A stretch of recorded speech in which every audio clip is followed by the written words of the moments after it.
from your local news leader. This is KQ2 News at 6.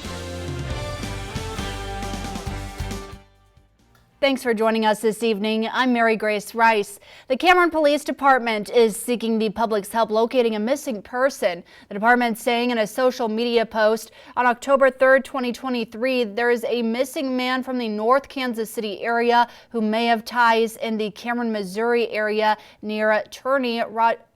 Roger Hunt is 5'9", about 180 pounds with gray hair and blue eyes. He was last seen around 7 a.m. on October 2nd. He may be in a maroon Jeep Patriot with a Missouri license plate JJ0W74. The vehicle also has a light-up skull hitch, a cartoon-looking torpedo sticker, and a Death Wish coffee sticker featuring a skull and bones. Anyone with information should contact local law enforcement.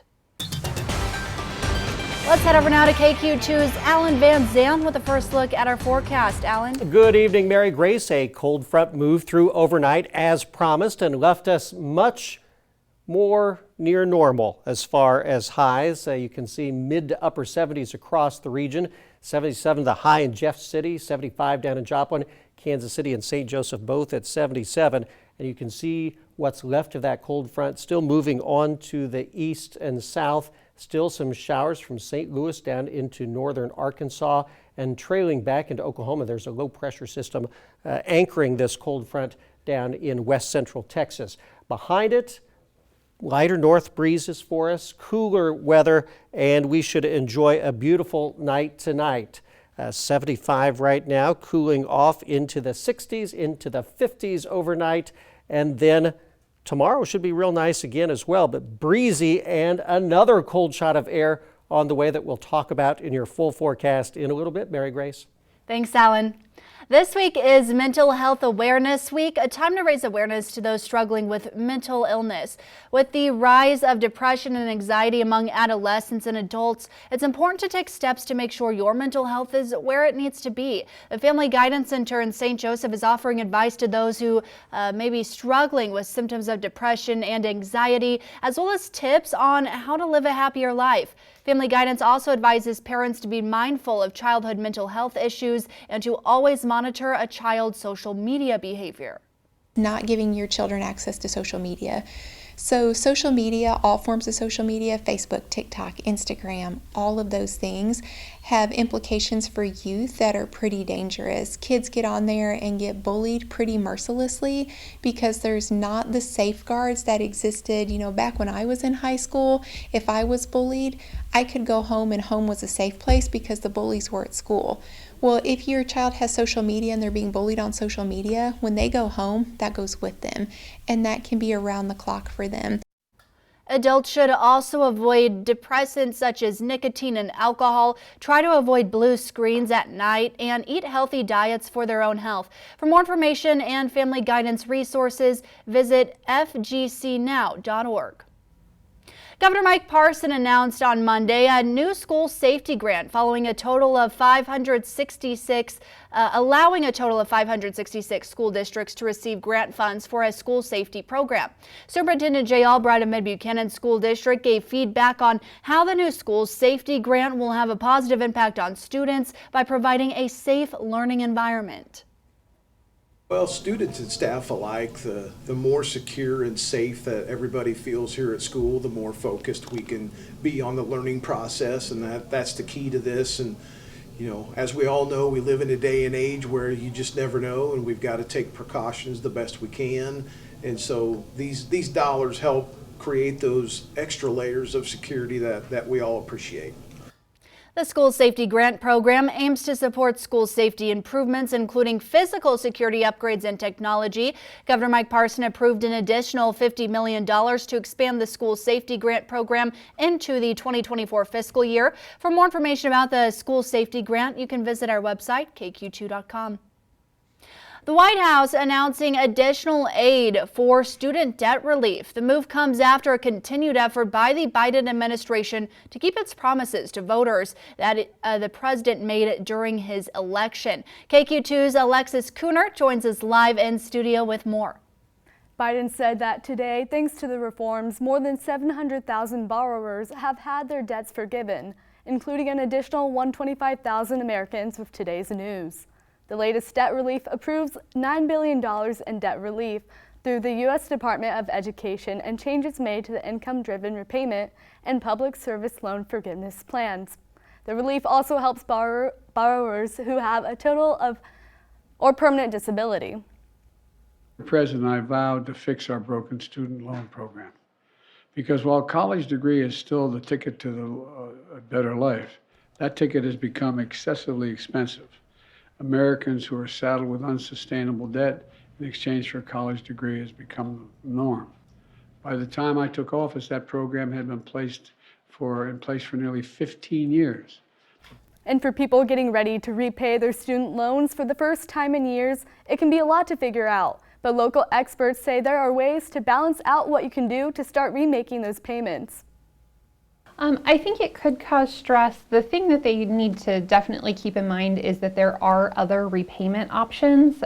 So there are some income-based repayment options that can help if they take a look at their account and realize, oh, that payment's going to feel too high.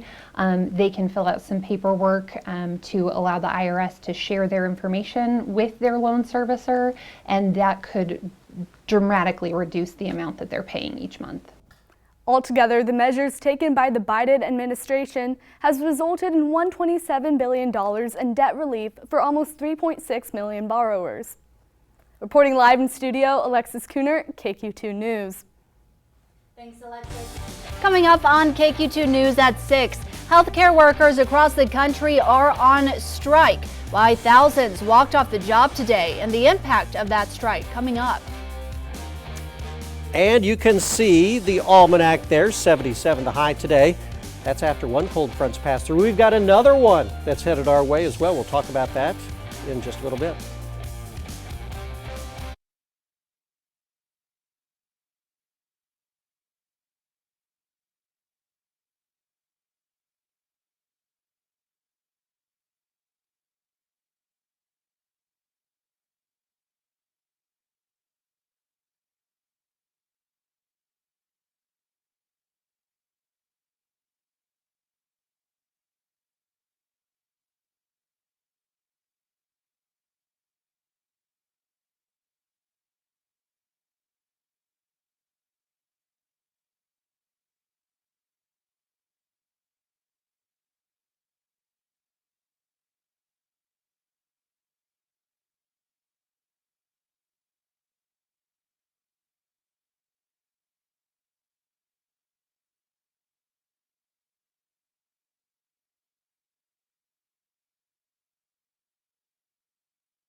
Welcome back. Thousands of healthcare workers across the country are now on strike. More than 75,000 Kaiser Permanente healthcare workers walking off the job today and hitting the picket lines after their contract expired on Saturday and no deal was agreed. Kaiser Permanente facilities in 5 states in the West and Mid-Atlantic now on a 3-day strike with thousands of patients directly impacted. ABC's Melissa Dunn reports from the picket lines in Los Angeles. Hey, hey, ho, ho. Kaiser executive justice, hey, hey. The largest healthcare strike in the U.S. seeing medical professionals on picket lines across the country. Thousands of Kaiser Permanente union healthcare workers are clashing with management over staffing shortages and wages. From nurses to support staff, lab techs, ER technicians, and medical assistants, all walking off the job. How do you feel when it comes to burnout and staffing shortages? It's frustrating, because we've been, screaming it at the top of our lungs. The coalition of Kaiser Permanente union says Kaiser is experiencing a short staffing crisis that's leading to long wait times, patient neglect, and misdiagnosis. The union is hoping their 3-day strike will result in the company meeting their demands for better medical plans for retirees and protections against outsourced and subcontracted work. Kaiser Permanente's management says they are not the only healthcare system seeing increased workload demands since the pandemic. What we want is simple. We want Kaiser executives to listen to frontline healthcare workers and bargain in good faith. The union calling for a starting wage of $25 an hour, $4 more than Kaiser is offering. They also want annual raises between 6 and 7%. Kaiser's proposed increase would cap out at 4%.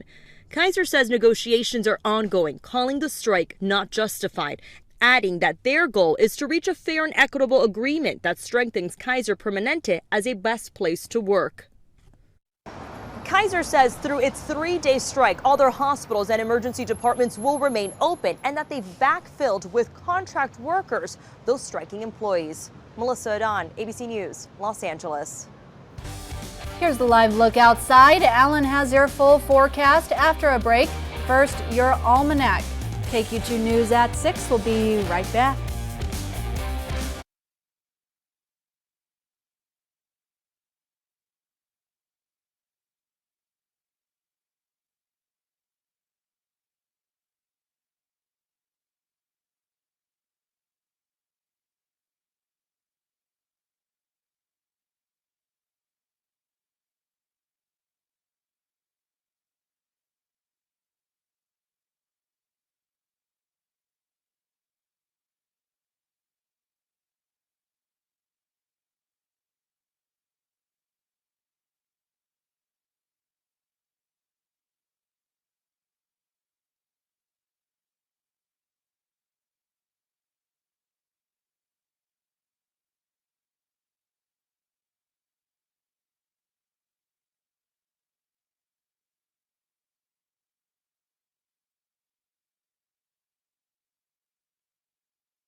Alan, finally feeling a little cooler after a couple of, honestly, summer-like days. Tell you what, we'll be able to say for the first time in a while, we've got a stretch of below normal temperatures coming up. I'm excited for it. It's looking pretty good. Let's check out that almanac. Yes, we are giving it to you in full here. 77 the high today after a low of 57. You can see very close to normal. 73 the normal high, the normal low 47. So instead of 20 degrees or so above normal, just 4 for today. So very nice. That all-time high 1938 was 94. The record low 29 from 99. Temperatures out there today very tolerable, mid 70s, upper 70s throughout most of the region. Still a little cooler out in western Kansas. Goodland was down in around 40 degrees last night after the front moved through there yesterday afternoon. And for us, the front has left us cooler temperatures, northerly breezes, and 75 now is the official reading at the airport with a dew point of 51, the relative humidity 43%, light northwest winds at 6 miles per hour and a falling barometer. It's these winds that we're going to see really pick up tomorrow afternoon for sure. If I step out of the way, this was the cold front that moved through overnight, dropped a 1/4 inch of rain here in St. Joseph. Behind it, blue skies for the most part, a few clouds left over. We'll see decreasing clouds through the night, and then a brisk wind tomorrow, but otherwise pretty nice. And then the next cold front moves through. Here is our hour-by-hour forecast, dropping into the low 50s tonight. And then tomorrow morning you wake up, it'll be about 53, 55 degrees, warming up into the mid-70s. You can see the gusty northwest winds.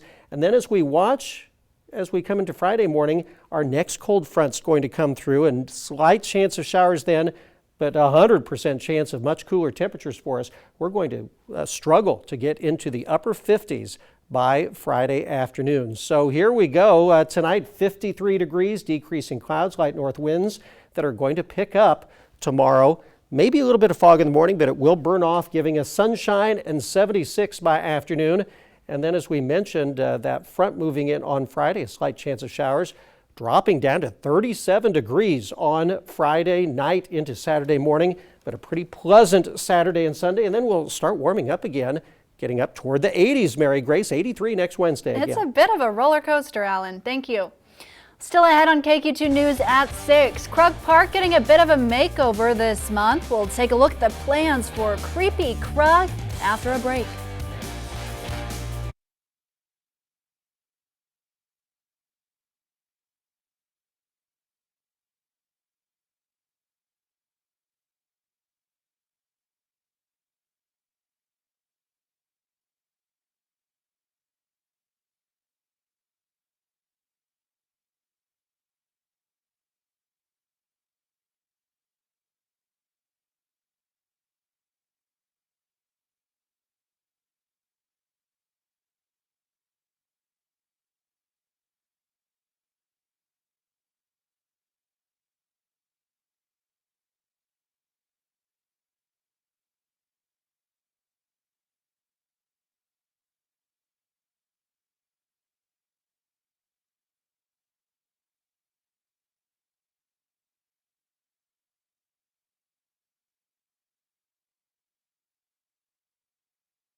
Welcome back. Halloween is on the way, and if you're looking to have some family fun, complete with a little scary classic experience, Rusty Summers has the story for you.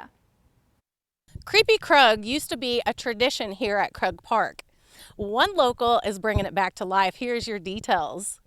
And you'll walk into a whole bunch of food vendors, so grab your food, let your kids get some drinks, whatnot, and then right when you walk in, we'll have kids games galore, vendors galore, so shop around, let your kids play, and if you have teenagers, 13 plus, let them stick around till 8 to 10, let them get that full effect of the Halloween, the scares, the fright and whatnot, but during the day, bring the kids, let them enjoy fall, basically. It'll basically be a fall fest during the day, Halloween at night. While interviewing Skylee, I ran into Devin Clark and Zachary Perry and asked what they think of the revamp of Creepy Krug. I'm very excited. I remember coming here as a kid. It was always fun. I'm super stoked because I've never been to Creepy Krug before. I've been wanting to go since I was a child. I'm Rusty Summers, KQ2 News. Creepy Krug will start on October 27th and run through October 29th. For more information on the event, you can visit our website, KQ2.com. Well, still ahead at 6, Missouri Western riding a 4-game winning streak in its Saturday's game against Washburn, while the Chiefs prepare for the Minnesota Vikings. We'll hear from quarterback Patrick Mahomes next in sports.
Mic check, 1, 2, 3, 4, 5, 6, 7, 8, 9, 10.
Well, the Kansas City Chiefs offense hasn't looked quite right this season. Well, minus the game against the Bears, but that's a different story as to why.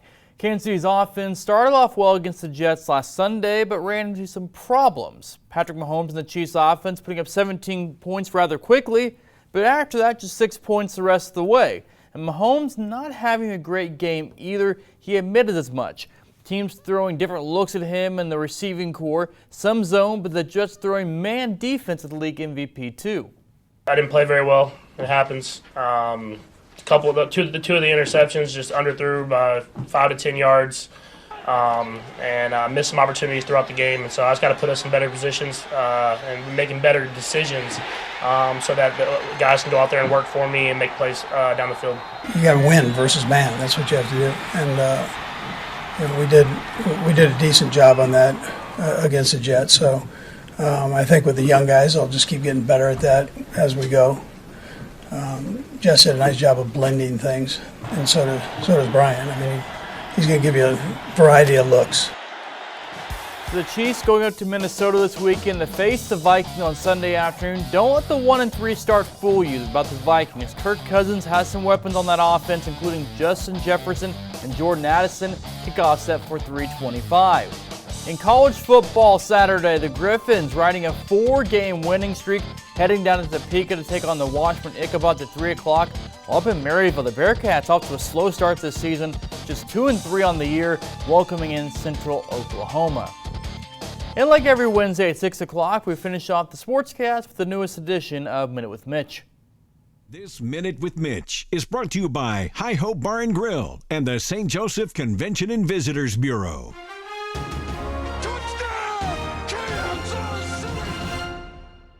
I wish I had a Hy-Vee gift card for every time I was asked if I saw the Netflix quarterback series this summer. Yes, I watched it. Not just for the entertainment value, I watched it for the nuances, the little things that add up to big things in the NFL. One major conclusion after watching the series is that Chiefs quarterback Patrick Mahomes is an astronaut, and he's surrounded by the NFL version of NASA scientists. Mahomes is always in communication with Coach Reid, Matt Nagy, offensive coordinator, David Girardi, quarterback's coach, and others, including his relentless personal trainer, who Patrick has known since 4th grade. Did you notice how many times Kirk Cousins came off the field and no one talked to him? I have no idea what was going on with Marcus Mariota, but this week, Patrick Mahomes is headed to the Twin Cities. Maybe he'll take a rocket on this Minute with Mitch. The Minute with Mitch is brought to you by Hy-Vee. Check out aisles online at Hy-Vee.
It's time to announce the winner from day 2 of our 70th anniversary trivia contest. Tonight's winner is Jeffrey Swartz. Jeffrey correctly answered that KQ2 steel tower, which was originally 750 feet tall. Congratulations to Jeffrey. Remember to watch Hometown this morning and live at 5 each day for our trivia question. All winners will be entered to win a drawing for a 70-inch TV. It's a big TV. And a last look at your forecast. Blue skies that will turn dark once we get towards sunset, which is about 35 minutes away or so. Beautiful evening in store for us. We are in the mid-70s right now. We will drop into the 60s. Our overnight low into the 50s, which is about right for this time of year now. And you'll see it's going to stay dry for the most part. A beautiful night for us. Those north winds are going to pick up tomorrow. And another nice day, but cooler as we get to Friday into Saturday. Is good. Lows in the 30s. Good night.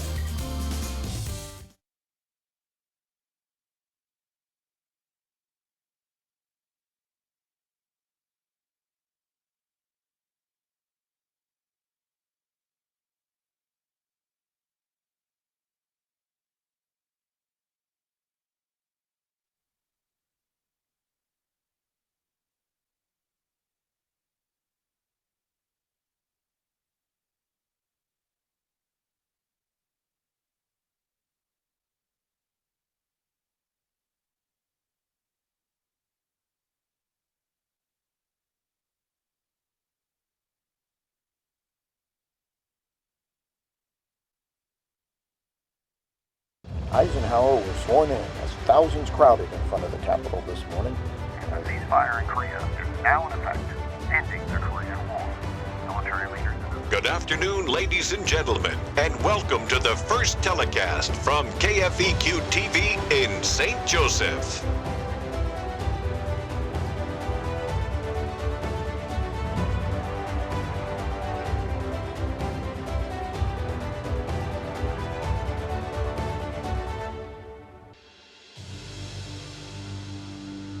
Thanks for joining us this evening and welcome to our 70th anniversary special. Oh yes, over the next half hour, we'll be taking a trip down memory lane, looking at the last 70 years of television history right here in St. Joseph. Yes, and right here, this is the studio where it all began when announcer Wally Johnson said the opening that you heard at the beginning of the show at 2:30 p.m. on September 27th, 1953. That's an early show. The very first broadcast consisted of an introductory program followed by several CBS and Dumont Networks movies and some live shows including local news, weather, and sports.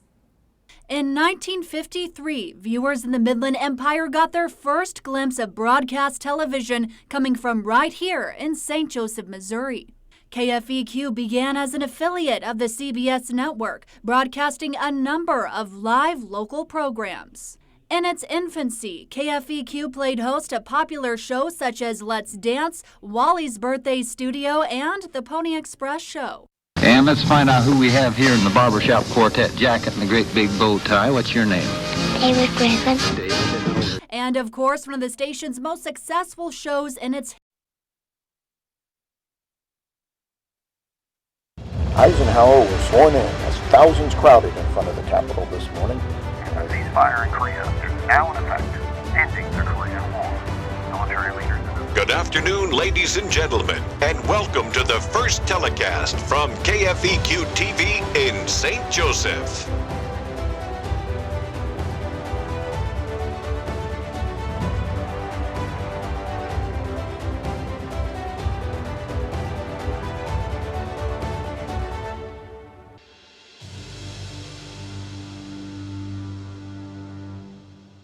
Thanks for joining us this evening and welcome to part 2 of our 70th anniversary special. This week, we'll be taking a look at a little bit more of the history of KQ2, some of the top stories over the last 70 years, and of course, the people who have made KQ-TV what it is today. That's right. Throughout the years, the station has seen many changes, including a change of call letters, ownership, and even nearly 250 feet being removed from the iconic tower. One of the most notable is the switch from analog to the digital age.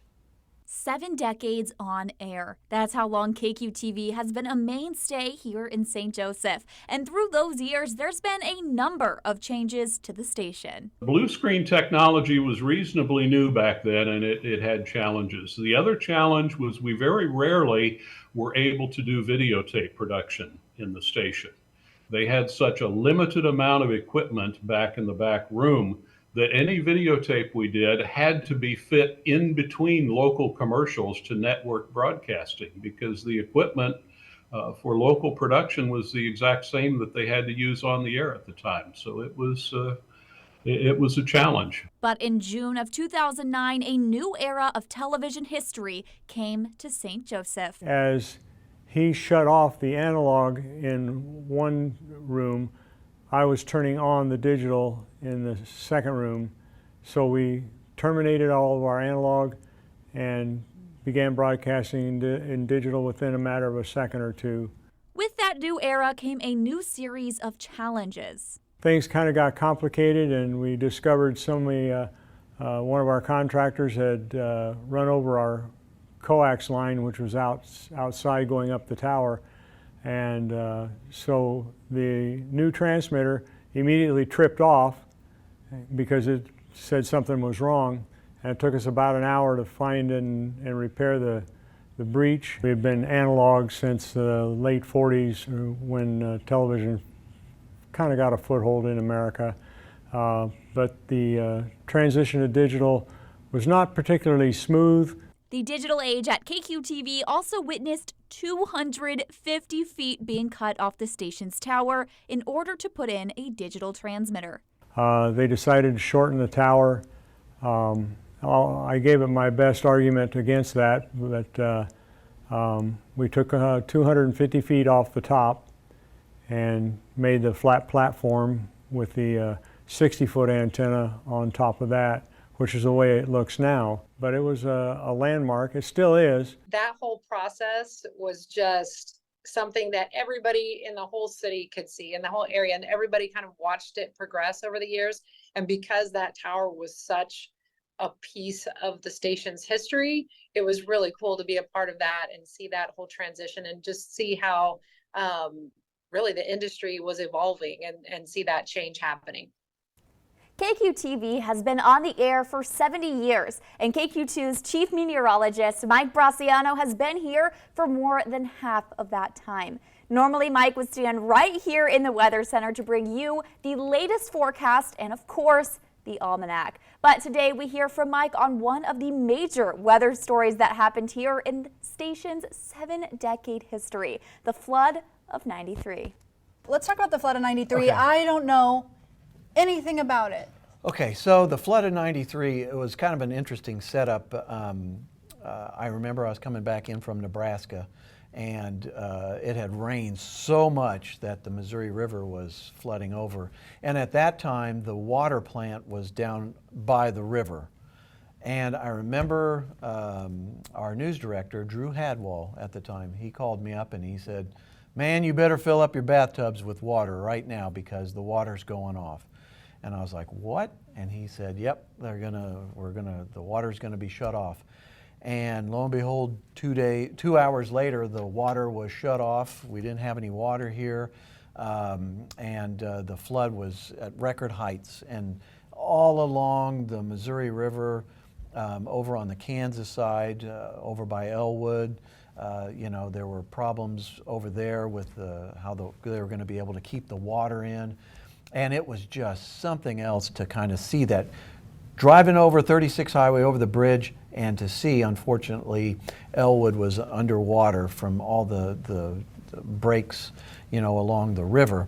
I remember we had porta potties out underneath the tower, and that's where we went to the bathroom. And the station was kind enough to get us hotels rooms over in, I think it was Cameron. And so we would go over to Cameron, take a shower, and then come back in here to work. Wow. So it was really a kind of an interesting day and setup when it came to that flood of '93. And to actually be, some of the people that would actually wait in line just right over here, over at East Hills Mall. They had an area where you could go over and get water and pick up water and take it home. So it was quite the adventure. And I think the biggest thing was the fact that you don't realize how reliant you are on water until you lose it.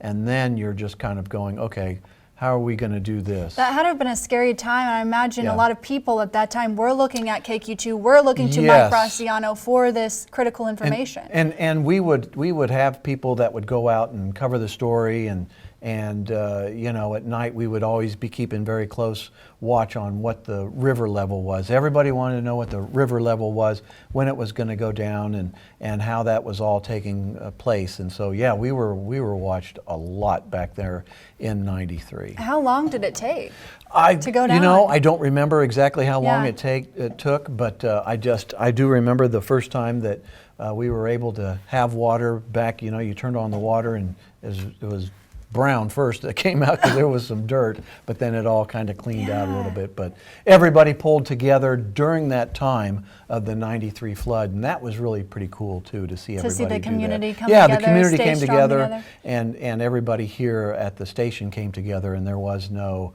you know, hey, we've got, you know, everybody was all chipping in and doing the best they could with that too. Still ahead on part 2 of our 70th anniversary special, we'll take a look back at the last decade of sports history. And later we meet some of the people who have been a part of KQ-TV over the last 70 years. Hi everybody, my name is Ron Johnson. I am a former reporter and weekend anchor at KQ-TV. I was there from May of 2018 to February of 2022. Happy 70th anniversary, KQ2.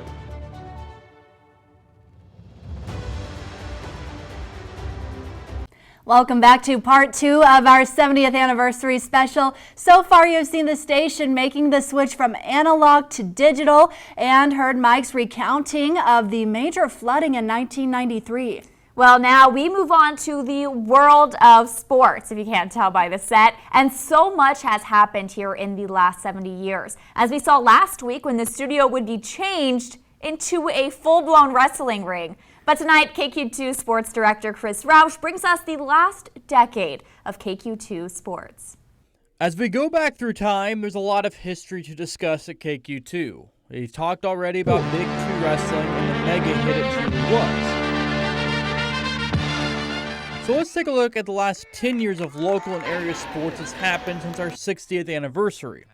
The Kansas City Royals winning the 2015 World Series, the club's first championship since 1985. I remember the Royals winning then, and I go, let's do it again. Well, we did it again. That final W was the biggest W of them all, and that W now stands for World Champions. Or the Kansas City Chiefs winning 2 Super Bowls. Many people thought this was a retooling year, so in Kansas City, this is what a rebuilding year looks like right here. Besides the Royals and Chiefs, we've seen national championships won on multiple occasions. Northwest Missouri State football winning 2013, 15, and 16. And the Bearcat men's basketball team winning national titles in 2017, 19, 21, and 22. Yeah, it's absurd. I mean, it really is. I mean, no one, like, until you win one, you don't understand. Like, there's so much, like, things that can go wrong. I mean, it's just, and we were good enough and tough enough that we didn't allow anything to go wrong for 3 straight seasons. To the high school level, with so many state championships won, football teams winning multiple titles.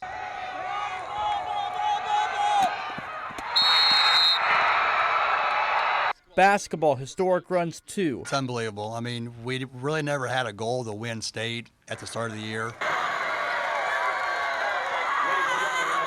Soccer, baseball, softball all had champs. That's not all. Swimming and volleyball, wrestling to boot. I like it. I like how people think, oh, these guys are the team to beat. I like to target on our backs. He's one of the better wrestlers that Missouri's ever had. It means the world to me. I will always keep this with me. We finally got it as a sport, and most states don't have it that actually have like a lot of girls wrestling. So I was like kind of surprised when we got it, but it was good for just Missouri. Most Missouri girls that had to always wrestle boys, now we just got to get to wrestle each other now. And of course, golf and track have plenty of top finishes too. We were definitely unsatisfied last year after getting second, but I'm so happy we could finish this year with a state championship, especially with it being my senior year. You know, I thought we played pretty well yesterday. We struggled a bit at times today, and it did get pretty close for a while on the team side of it. And, you know, the kids just kind of barreled through it. You know. State champion, who is here with 15.76 meters from St. Joseph, Mackenzie. It's my senior year. I just want to, my goal is to make the podium. Like, I want to throw good, and I just feel really calm and just throw out there. Yeah. A lot of championships won and teams crowned as the best in their respective sport. So who knows, maybe more will be crowned the next 10 years when we celebrate KQ2's 80th anniversary. Thanks, Chris. So much has happened for the KQ2 sports team here in the last decade. Well, still ahead on part 2 of our 70th anniversary special, we'll hear from former KQ-TV staff on some of their favorite memories here at KQ2. Over the past 70 years, KQ-TV has seen a number of employees walk through the doors, from on-air talent and production crews to creative services and sales staff. And each and every person has helped play a role in making the station what it is today. And tonight we hear from just a few of the many on some of their fondest moments here. Some of the fascinating people that I was able to interview along the way. A luncheon in Kansas City with Richard Nixon when he was there in Kansas City to make a speech. Some of the memorable stories, I think the most challenging was the Benton Gymnasium collapse. The most fun that I had for a story was half a day riding around in the Goodyear blimp when it made a visit to St. Joseph. And it was always fun to go out and do a live shot now and then. We did them all kinds of times, day and night. The most fun ones was when we would have Mike Braciano out at the ballpark at Phil Welch Stadium getting ready to play baseball, and he would be doing the weather cut-ins for the evening news, and those were always fun. Probably most of my fondest memories I might not be able to talk about because they happened off camera, but I think that just shows the camaraderie that the staff has. Kansas City Chiefs winning their first ever Super Bowl. Oh my goodness, that was a great time. I remember covering that parade. It was so cold, but I didn't care. I had so much fun covering that. Oh man, that was great, covering the Kansas City Chiefs.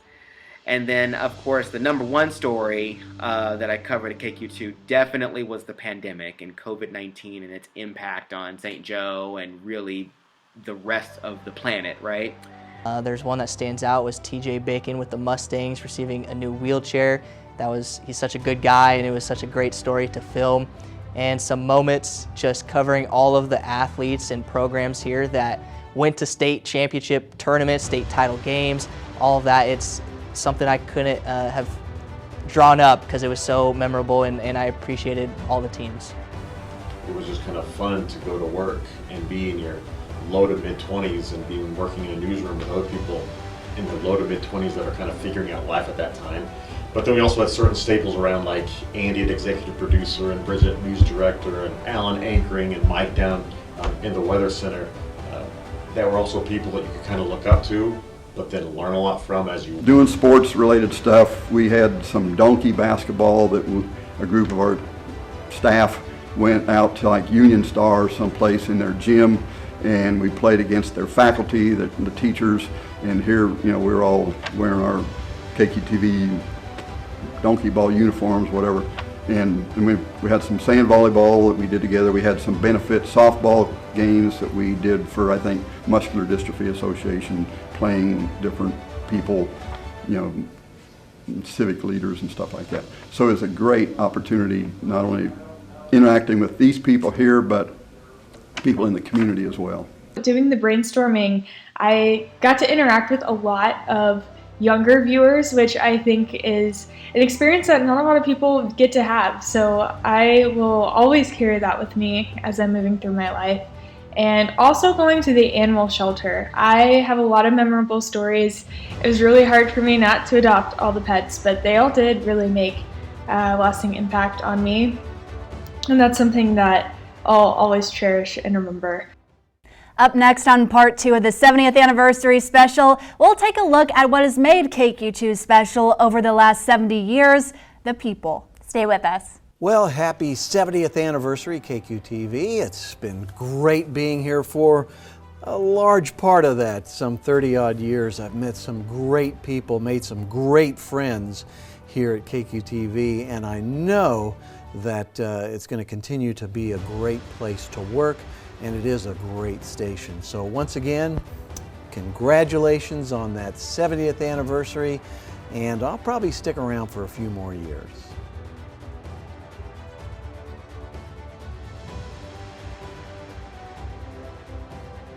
Welcome back. We just heard from a few of the many people who have called KQ-TV home. And each of these former employees we've talked to over the last few weeks have all shared one thing in common that they have found to be so special about this place: the people. Over 70 years, people have come and gone at KQ-TV. There have been a lot of faces that come and go throughout the years, but I think at the core, you still have, those people who are committed to, telling the stories of the community and making sure that they're doing that work that's important to the community. What is amazing to me is that in 7 years being a leader there, you meet a lot of people, and so it is so rewarding to look at them and go, oh, I was news director when they were starting out as a reporter, and then to see that they've advanced and gone on to someplace bigger. Always an interesting crop of people that came through there. It was a good location to jump off for future careers. But with those faces remains a connection that stays with many. Because it is such a small staff, because everyone works so hard, they become family. We are a family here, and I've been privileged to be a part of it for almost 20 years. The best part about it was the people that I worked with. We were blessed to have a great staff.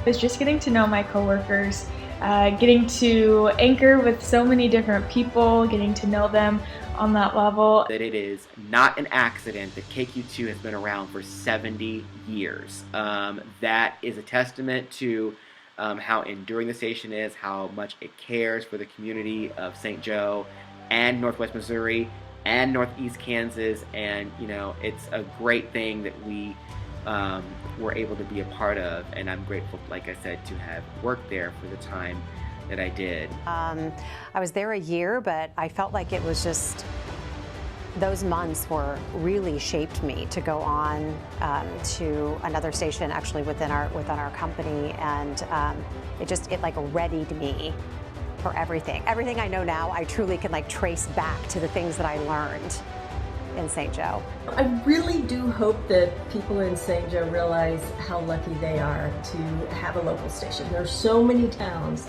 the size of St. Joseph that don't have that, and so they're watching the news from metropolitan area an hour and a half away, and KQ2 lets people in St. Joseph know exactly what's happening in their community, and I think people are really lucky to have it.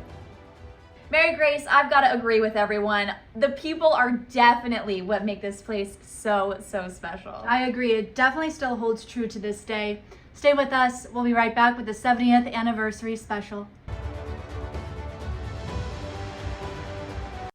Welcome back. Over the last week, we've taken a look back at 70 years of history of KQ-TV. From the very first broadcast, the history of our beloved station, and of course, the people that have made working here special. Thank you for joining us on this trip down memory lane. Have a great night.